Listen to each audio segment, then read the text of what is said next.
यवतमाळ जिल्ह्यातून एक संताप आणणारी माहिती समोर आली आहे। अंधश्रद्धेच्या आहारी जाऊन एक महिलेला आणि तिच्या मुलीला घरात डांबून चटके देण्यात आल्याची घटना घडली आहे। धक्कादायक गोष्ट म्हणजे जिल्ह्यातील वंजारी फैल परिसरात गेल्या 7 महिन्यांपासून हा प्रकार सुरू होता। या प्रकरणी महादेव पालवे नावाच्या भोंदू बाबावर कारवाई करण्यात आली आहे। पोलिसांनी दिलेल्या माहितीनुसार शहरातील वंजारी फैल परिसरामध्ये महादेव पालवे या भोंदूनं स्वतःच्या घरात बुवाबाजीचं दुकान थाटलं होतं।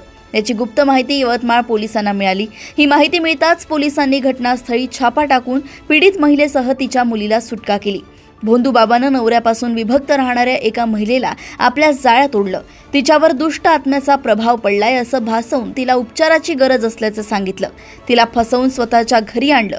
महिलेसोबत तिची 16 वर्षांची मुलगी देखील भोंदू बाबाकडे येऊन राहू लागली। भोंदू बाबा आपल्या राहत्या घरात महिला आणि तिच्या मुलीवर अघोरी कृत्य करत होता। उपचाराच्या नावाखाली भोंदू 16 वर्षीय मुलीला गरम रॉडचे चटके देत मारहाण करत होता।